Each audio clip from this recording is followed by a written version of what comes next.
अस्सलाम वालेकुम नाज़रीन, प्रोग्राम सियासत और सच के साथ मैं हूं अरसलान खालिद। आज के प्रोग्राम में मैं चाहूँगा सबसे पहले इस वक्त एक मामला जिस पर सभी बात कर रहे हैं वो PIA की निजकारी है। और पहले इसमें KP के गवर्नमेंट कूदी और फिर कल मियां मोहम्मद नवाज शरीफ साहब ने उनकी साहबजादी के अज़ाइम सबके सामने रखे और वो भी दिलचस्पी रखती हैं PIA की ख़रीदारी में और फिर उसको वहाँ पर पंजाब के नाम से ऑपरेट करने में। इससे पहले ये एक KPK की तरफ से मूव हुई थी।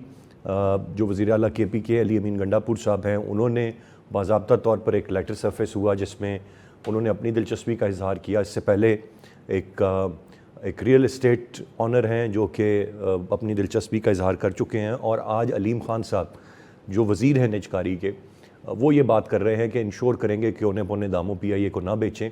और फिर साथ ही वो ये भी फरमा रहे हैं कि ये उनका काम है, उनकी वजारत का ये काम है कि वो इसकी निजकारी करे। फिर वो ये भी फरमाते हैं कि ये एक बड़ी मुनाफा बख्श एयरलाइन हो सकती है अगर इसको सही तरीके से चलाया जाए। लेकिन मुझसे पहले कितने वज़ीर आए और किस किस ने हिस्सा नहीं डाला पाकिस्तान इंटरनेशनल एयरलाइंस की ख़राबी में, और सभी लोग उसके ज़िम्मेदार हैं। वो इस तरफ भी इशारा कर रहे हैं। एक असासा है, यकीनन एक पाकिस्तान का फ्लैग कैरियर एक एयरलाइन है और उसकी जो माजी के हालात और सूरत हाल हैं और जिस तरह से जो खसारा उसका है और जितने एम्प्लॉइज़ हैं हम सबके सामने है। हुकूमत चाहकर भी उसको ठीक नहीं कर पाई। लेकिन अगर ये कहा जाए कि इसकी ख़राबी में बहरहाल हिस्सा डालते रहे माजी में आने वाले मुख्तलिफ वज़रा, तो पाकिस्तान तहरीक इंसाफ के दौर में एक बड़ा डैमेज जब पायलट्स के हवाले से एक स्टेटमेंट दिया गया तो पूरी दुनिया में एक बड़ा डैमेज किया गया इसको। अब वो डेलिब्रेट था या वो कमकली थी, कुछ भी कह लीजिए, लेकिन इस वक्त पाकिस्तान इंटरनेशनल एयरलाइन और उसकी ख़रीदारी ये मौजूए बहस बनी हुई है। और दिलचस्प बात यह है कि नेशनल फ्लैग कैरियर है और सूबाई हुकूमतें ये दिलचस्पी ले रही हैं कि वो उसको ख़रीद लें। अब मरियम साहिबा उसको बतौर सूबाई हुकूमत ख़रीदना चाहती हैं या ज़ाती हैसियत में ख़रीदना चाहती हैं। एक अजीब सी सूरत हाल है। मैं चाहूँगा आज के प्रोग्राम में इसके हवाले से हम कुछ बात करें। इसके साथ साथ एक तासुर जो मुसलसल कई रोज़ से चल रहा है या दिया जा रहा है वो इस तरह के बयानात जिन पर बाद में कहा जाता है कि सियाको सबाक से हटके हैं, वो बानी PTI के या उनकी जमात के इस्टेब्लिशमेंट के साथ या किसी के साथ राब्तों की बात है। फिर बुशरा बीबी की रिहाई के बाद से हर रोज़ गुज़रते दिन के साथ एक बड़ा स्ट्रेटजिकली बयानात दिए जाते हैं। यानी कि अब एक जो बयान दे दिया गया, पहले ये तासुर देने की कोशिश की गई कि शायद जो बानी PTI हैं वो जेल से बाहर आने के करीब हैं। उस पर जो दिफाई ज़राए हैं और जो दिफाई तज्ज़ियाकार हैं उन्होंने कहा कि किसी किस्म के कोई मुज़ाकरात क्या PTI क्या किसी जमात से इस्टेब्लिशमेंट नहीं करना चाहती, जो कि बड़ा वाज़ेह है। अब यहाँ तक का स्टेटमेंट भी दिया जा रहा है कि बानी PTI रिहाई के बाद पाकिस्तान में ही रहेंगे, कहीं बाहर नहीं जाएंगे। यानी कि वो ये बता रहे हैं कि बहुत दिन करीब आ गए उनके बाहर आने में और फिर उन्होंने रहना भी पाकिस्तान है। तो इस तरह की चीज़ें सामने आ रही हैं। लेकिन दूसरी तरफ 9 नवंबर की तारीख़ सवाबी इंटरचेंज पर जलसा, सर पे कफन बांध लेना, आगे का लाएअमल, तो ये दोनों तरह से एक प्रेशर बिल्डिंग टैक्टिक्स हैं कि एहतजाज का रास्ता भी आप अपनाएंगे, आप पैगाम भी दे रहे हैं और गोल आपका एक है कि किसी तरीके से प्रेशराइज़ करके आप इदारों को और गवर्नमेंट को इतना प्रेशराइज़ कर दें कि कानून अपनी शक्ल इख्तियार ना करे और बस का कह दिया जाए कि जी बानी PTI को रिहा करते हैं क्योंकि हम डर गए हैं इनके पास जितने लोग हैं और जो जिसमें अफ़गानी शामिल हैं और वसले के साथ आते हैं। तो ये एक पूरा का पूरा दूसरी तरफ का पैरेलल सियासी मंजरनामा है। मैं चाहूँगा इन दोनों इशूज़ पर आज के प्रोग्राम में हम तफसील से बात करें। गेस्ट पार्टिसिपेंट्स का तारुफ कराता चलूँ। प्रोग्राम में हमें ज्वाइन कर रहे हैं खालिद फारूकी साहब, सीनियर तज्ज़ियाकार हैं। आगा इकरार हारून साहब हमें प्रोग्राम में ज्वाइन कर रहे हैं, आप भी सीनियर तज्ज़ियाकार हैं। वेलकम कहूँगा दोनों मौजूद मेहमानों को। खालिद फारूकी साहब, गुफ्तगू का आगाज़ आपसे करते हुए सबसे पहले सर, ये बड़ा दिलचस्प सूरत इख्तियार कर गया PIA की निजकारी का मामला, और ख़ास तौर पे ये जब सूबाई हुकूमतें इसमें जंप इन की हैं और अभी शायद सिंध से भी हम कोई ख़बर सुन लें। कैसे देख रहे हैं आप इसको? ये देखिए, एक लफ्ज पे मुझे एतराज़ हुआ कि दिलचस्प मामला ये बन गया है। दिलचस्प नहीं, बड़ा तकलीफदेह मामला बन चुका है। PIA की निजकारी और हुकूमत का ये प्लान है, 5 साला ये अपना हुकूमत ने निजकारी प्लान दिया था जिसमें कुछ 24 के करीब इदारे हैं जिनकी निजकारी की जानी, और इसमें न सिर्फ PIA है बल्कि कई उसमें और दीगर इदारे हैं, बिजली की तकसीम कार कंपनियां हैं, हाउस बिल्डिंग फाइनेंस कॉरपोरेशन है, मुख्तलिफ जो हुकूमत जो छोटे मालियाती इदारे बैंक टाइप वो चलाती है उनकी भी निजकारी होनी है। तो ये तो एक लंबी लिस्ट है जो कि 5 साल में इन्होंने करनी थी। लेकिन ये धचका जो पहला लगा ये बड़ा खौफनाक है इसलिए कि ये धचका, एक तो पहली बात ये कि पीआईए को जिस तरह से चलाया जाता रहा कई साल, पिछले 70-80 साल, जो 75 साल का अरसा है जब से पीआईए बनी, तो उसमें पीआईए को दिन ब दिन, पहले तो इसकी एक मैनेजमेंट अच्छी होती थी, ट्रेंड थे, और फिर हकीकत बात यह है कि हम ये देखते हैं कि जैसे जैसे पहली 2-3 दिहाइयां गुजरी हैं, वो लोग जो सब कॉन्टिनेंट में पिछली एक हमारा असासा भरे चले आ रहे थे, अंग्रेज दौर के जो थे मैनेजमेंट में लोग जो थे, वो जैसे जैसे गुजरे एक डिक्लाइन आया। जब हमारे अपने पाकिस्तानियों के हाथ में आई पीआईए, तो हमने पीआईए का वही हाल कर दिया जो बाकी पाकिस्तान का किया हुआ है। और दूसरी बात यह है कि हमने जदीद दौर के तकाजों के मुताबिक इस एयरलाइन को चलाने की कोशिश ही नहीं की। आप कभी देखिए ना, बाकी एयरलाइंस का मेयार देखें, इंटरनेशनल उनकी फ्लाइट्स देखें, वहां पे जो गेस्ट वगैरह को रिसीव करने के लिए होस्ट होते हैं या होती हैं, उनको देखें। हमने यहाँ पे सरकारी मुलाजिम भर्ती कर लिए, और वो एयर होस्टेस भी आप देखें, वहां पे 60-60 साल की एयर होस्टेस वहां हमने रखी हुई थी। तो इस तरह से पीआईए पे लोग सफर करना, इसके बावजूद उनको आसानी बहुत थी। जो लोग यूरोप जाते हैं, अमेरिका जाते हैं, उनको बहुत आसानी थी। लेकिन अब जब इसकी निजकारी का वक्त आया, तो इसमें पिछले जो इन्होंने लॉबिंग फर्म एक हासिल की हुई थी, उस लॉबिंग फर्म ने इनको इन्वेस्टमेंट से रोक दिया कि यहाँ नई सरमायाकारी कोई भी ना की जाए। नतीजा ये निकला कि पीआईए का और भी बुरा असर हो गया। और अब जबकि फरोख्त का वक्त आया, तो इसके जितने बुरे हालात थे, जितनी उसके मुलाजमीन हैं, जो कुछ इसके साथ हो रहा है, उसमें कोई बंदा आसानी से इसको खरीदने के लिए तैयार नहीं है। बहुत बड़ा इशू जो है वो उन मुलाजमीन का है जो इस वक्त पीआईए के गले पड़े हुए हैं, और इतनी बड़ी तनख्वाहें लेकर देने के लिए कौन इदारा जो है वो आएगा और तैयार होगा।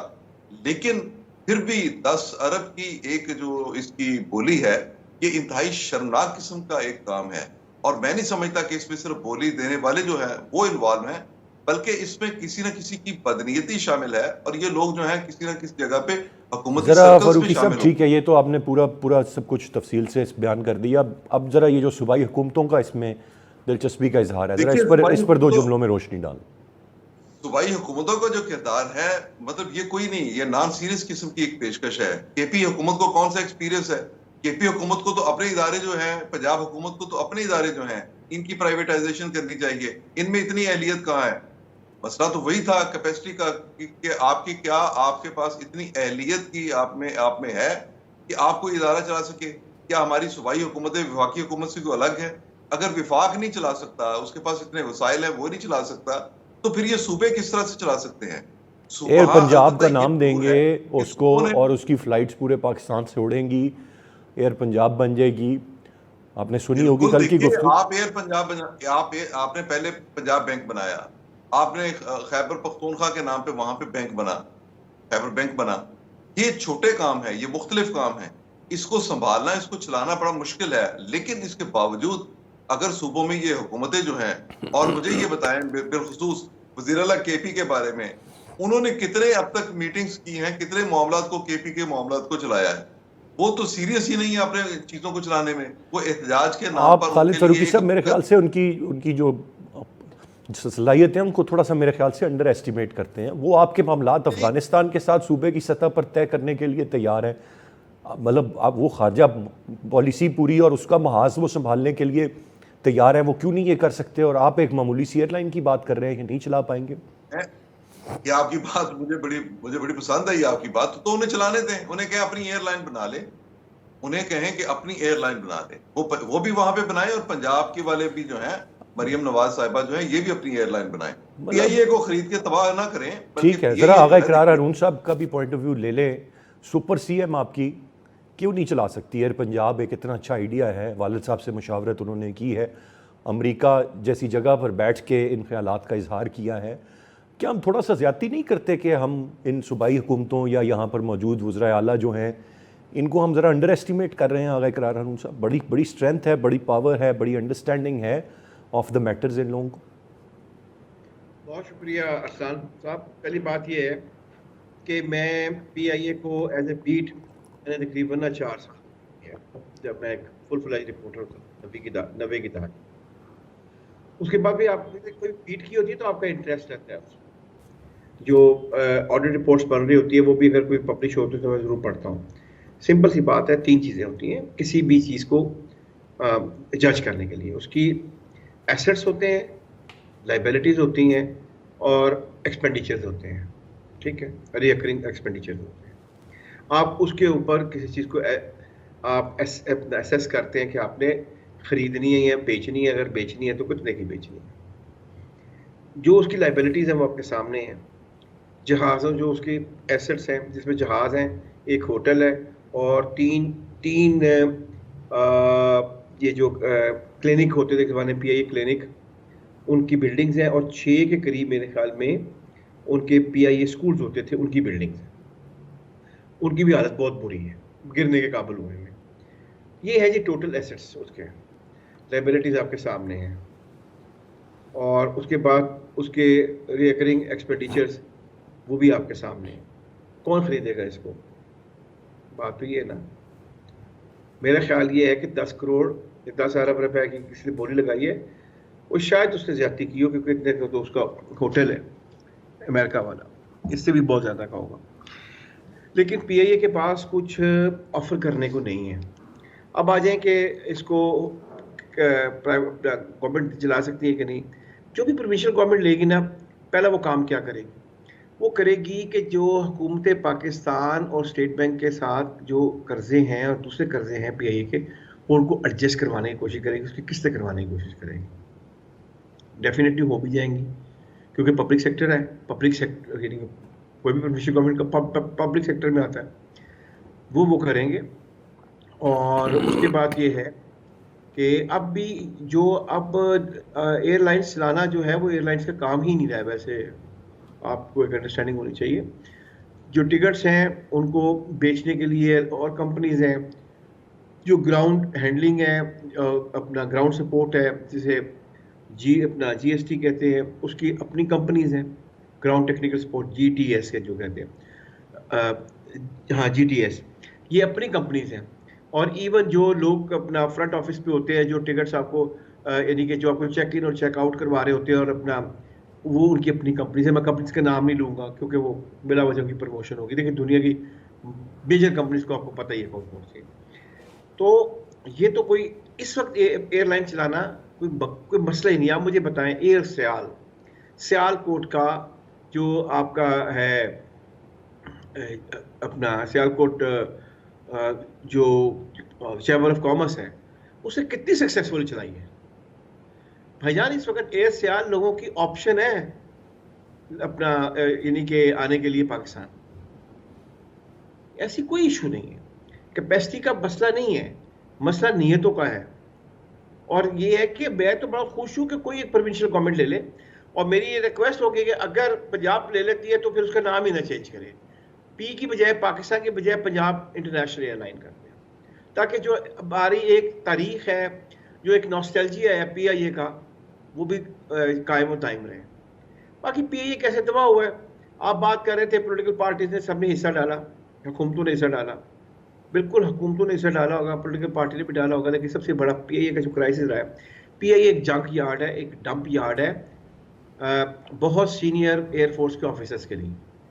अभी वो रिटायर्ड नहीं भी हुए होते हैं ना, तो उन्होंने काम शुरू कर दिया था कि रिटायरमेंट होकर मैं चेयरमैन PIA चला जाऊँ या ऑपरेशन में चला जाऊँ। वो सारे के सारे वही चला रहे हैं, 20 साल से तो मैं यही देख रहा हूँ। तो उसमें हुकूमतें अगर जिम्मेदार हैं तो सब भी इसमें जिम्मेदार है। पॉलिटिकल पार्टीज को मैं इतनी जिम्मेदारी नहीं ठहराता हूँ। और जो तक PTI ने बात की इसके ऊपर, इनके जो आप कह सकते हैं डिग्रीज के ऊपर जो बात की या लाइसेंसेस के ऊपर बात की, वो तो एक हद ही कर दी ना उन्होंने। वो सिर्फ PIA को नुकसान नहीं हुआ जी। मैं अपना क्या सुनाता हूँ, अगर आपके पास 1 मिनट फालतू हो। एक दफ़ा मैं PIA पे सफ़र कर रहा था, तो हमारी अपना एयरलाइन उन्होंने रोक ली बाहर की दुनिया में, बिल्कुल उड़ते हुए रोक ली। समझ नहीं आया क्या हुआ, आधा घंटे से ऊपर हो गया, तो लोगों ने शोर डालना शुरू कर दिया। पता चला कि वो जो उस लोकल अथॉरिटी थी वो चेक कर रही थी उसकी डिग्री, हमारे अपना जो पायलट लेकर आया था, क्योंकि वो पायलट रेगुलर नहीं वहाँ अपना उस पे यानी कि जो सेक्टर है उसके ऊपर अपना फ्लाई करता था।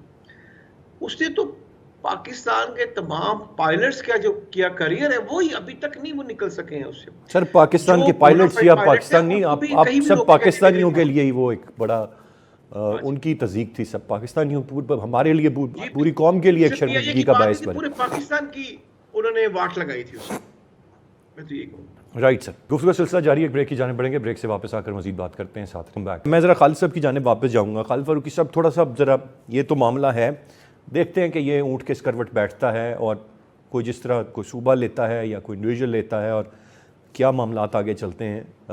लेकिन ये पूरी की पूरी एक ऑन गोइंग एक सिचुएशन है। इसके साथ पैरेलल इस वक्त जो मैंने प्रोग्राम के आगाज़ में बात की थी, पाकिस्तान तहरीक इंसाफ ये दो तरह से ये अपने कार्ड्स जो है ना ये खेल रहे हैं। एक तरफ ये कि जी बैक चैनल राब्ते हैं, डील ब्रेक हो रही है, बाहर आ रहे हैं, फिर बाहर आके रहेंगे भी पाकिस्तान में, अभी यही नहीं पता आ रहे हैं या नहीं, उनको पहले से ही खबरें फैला रहे हैं कि रहेंगे भी पाकिस्तान में। दूसरी तरफ अगर वाकई ऐसी सूरत हाल है तो क्या ये एक पेज पर नहीं है, या दूसरी तरफ अली अमीन साहब जो वज़ीर आला हैं उनको ये स्टेटमेंट देना पड़ता है कि मुशावरत हो गई, कैसे निकलना है, मुल्क कैसे बंद करना है, सर पर कफन बांध के निकलेंगे, ये कर देंगे वो कर देंगे। दोनों बातें बहुत अलग हैं, समझ में नहीं आ रही। नहीं, मेरा नहीं ख्याल कि किसी किस्म की डील के इस वक्त कोई ऐसे इम्कानात हैं। ये जरूर हुआ कि जब गंडापुर साहब अपना एक जुलूस लेके केपी से इधर आए थे तो उस वक्त कुछ चीजें जो है उनकी यकीन दहानी करवाई गई थी, छोटे मोटे मामलात जो हैं वो तय पा गए थे, मुतालबात जो तस्लीम कर लिए गए थे। लेकिन मेरे पास एक बड़ा बुनियादी एक नुक्ता है जिससे हटके मैं बात करने के लिए सोचता नहीं हूँ या मेरा जहन आमादा नहीं होता। बात यह है कि जब 9 मई हुआ था, उस 9 मई में सिर्फ वो लोग नहीं पकड़े गए थे जो किसी सियासी जमात से ताल्लुक रखते, बल्कि गैर सियासी लोग भी उसमें इन्वॉल्व थे और वो पकड़े गए। उनमें से हम जानते हैं कि सीनियर तरीन ओहदेदार भी थे जिनको उस वक्त फारिग कर दिया गया इदारे से। जब उनको फारिग किया गया, खा एक शख्स को किया गया हो या एक से ज्यादा लोगों के खिलाफ कार्रवाई हुई हो, तो मुझे ये बताइए कि ये किस तरह मुमकिन है कि किसी और शख्स के खिलाफ कोई कार्रवाई किए बगैर उसे छोड़ दिया जाए? ये मुमकिन नजर नहीं आता मुझे ना। अब आप अपने इदारे को क्या मैसेज देंगे? जिन लोगों के खिलाफ आपने कार्रवाई की या जिन लोगों के बारे में आपने बताया कि ये बाकायदा तौर पे एक साजिश थी और एक कू था, तो आप जब इस हद तक चले गए और ये ऑफिशियली बताई गई ये सारी बातें और हमारे कौमी इदारे की तरफ से ये बातें बताई गई, फिर ये मुमकिन मुझे नजर नहीं आता। आप करना भी चाहें ठीक है, कोई पॉलिटिकल डायलॉग का रास्ता निकलना चाहिए, निकल भी जाता है, निकाला भी जा सकता है, लेकिन ये जितनी बातें पीटीआई की जानिब से की जाती हैं ये सारी की सारी एक अपने वर्कर्स जितने हैं उनको मुतमईन करने के लिए। आपको मालूम होना चाहिए कि जो इस्लामाबाद का जो सेकंड अटेम्प्ट ये जो अभी हुई थी, इसके नतीजे में पीटीआई के वर्कर अपने इस जलसे जुलूस के हवाले से, अपनी तहरीक के हवाले से, अपना एहतजाज करने के हवाले से, इसमें उनके अंदर एक मायूसी पैदा हुई है और वो लोग समझते हैं कि उनके साथ धोखा हुआ है। उस धोखा देने वाले कौन थे? एक तो गैर सियासी जहन है और दूसरी बात यह है कि लोगों ने अपना अपना मुफाद देखा। आप मुझे किसी जगह पे पीटीआई की ऐसी तंजीम दिखाएं, पंजाब में मुझे कोई तंजीम दिखाएं। वो गंडापुर ने यहाँ हमाद अजहर को बिल्कुल ठीक कहा था कि आप तो छुप के फिरते हो, तो आप कहां पे आके आपने ये करना है, ये जलसा करना है, जुलूस निकालने हैं, और आप वर्करों को आगे करके तो आप खुद गायब हो जाते हैं। जब गंडापुर खुद गायब हुए तो उस पर सवालात उठ खड़े हुए।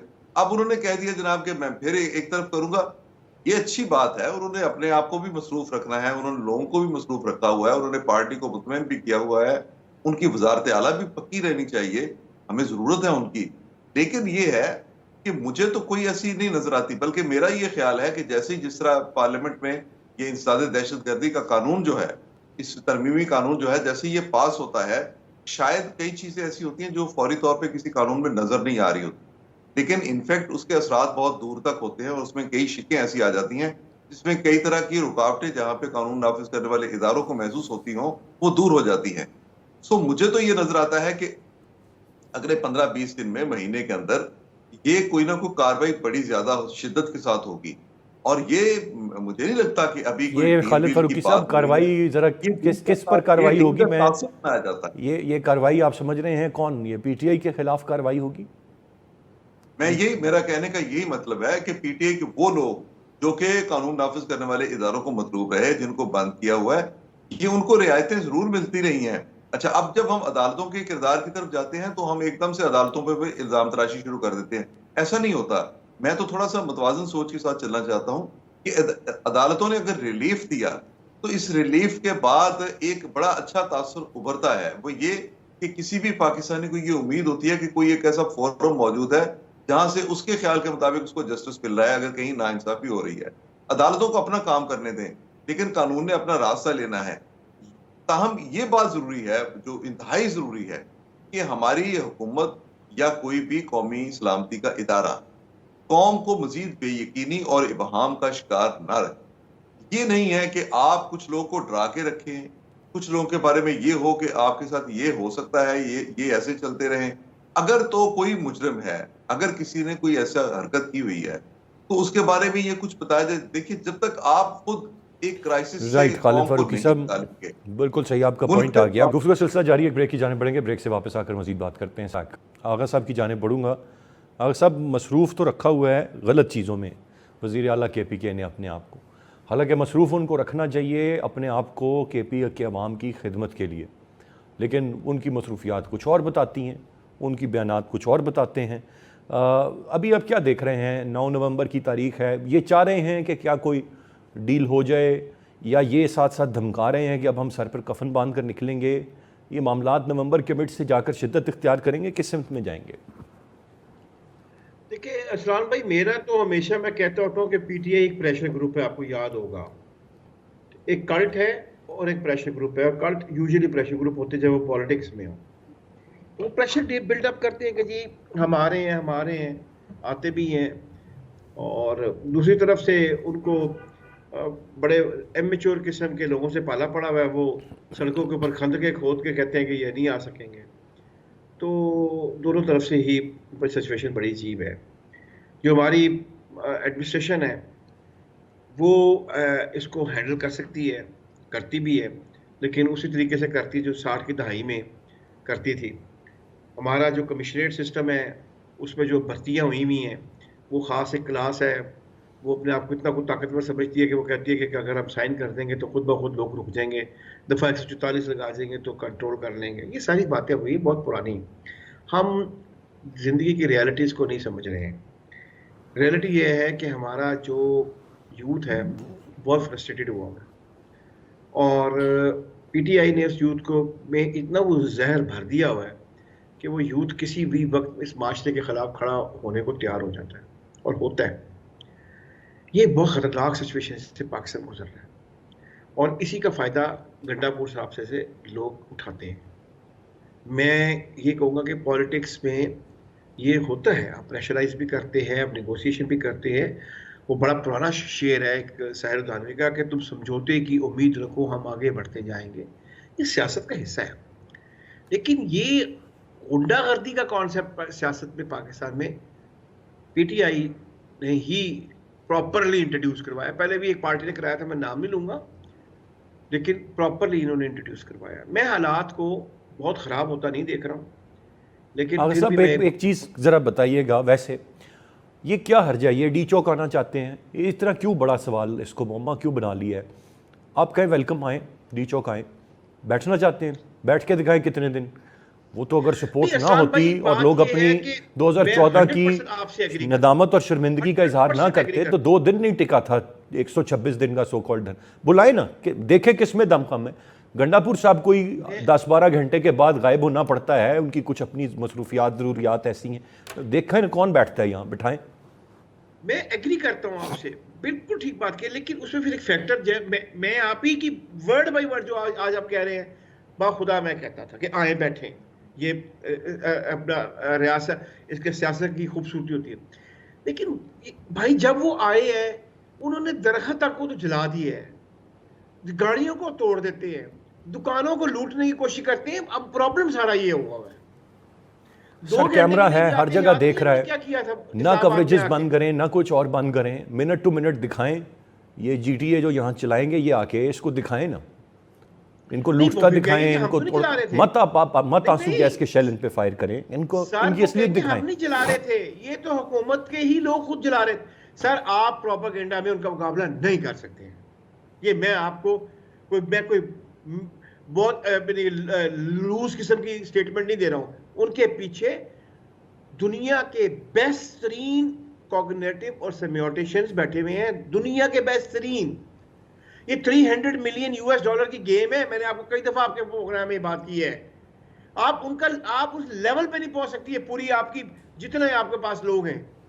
जहां से उनकी बन के आती है कि लफ्ज क्या इस्तेमाल करना है। अभी आपने बात की ना, वो अगली प्रपोजिशन देते हैं कि इमरान खान बाद में पाकिस्तान में नहीं रहेंगे, मीनिंग बाय एक फैसला हो गया कि वो बाहर निकल आएंगे और पाकिस्तान में रहेंगे। यानी कि एक प्रोपोजिशन वो ऐसी देते हैं कि उसे पीछे एक पूरा केस खुद ब खुद बिल्डअप हो जाता है कि वो बाहर निकल आएगा। आप उसकी सिम्बियोटिक देखिए उन लोगों के भाई। और दूसरी तरफ हुकूमत के पास मैं क्या कह सकता हूं, मैं कुछ नहीं कहना चाहता हूं। हमने तो हम 1 घंटा उनके साथ नहीं भाई मुकाबला कर सकते हैं, ना सोशल मीडिया पे ना टीवी स्क्रीन पे।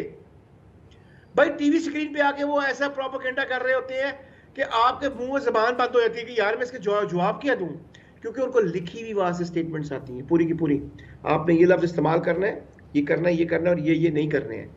मानिए मेरी बात, मैं बहुत डीपली इसको देख चुका हुआ हूं। ये पाकिस्तान में नहीं बनती हैं स्टेटमेंट्स, ये स्टेटमेंट वेस्ट से बनी बनाई आती हैं कि आज आपने क्या बात करनी है।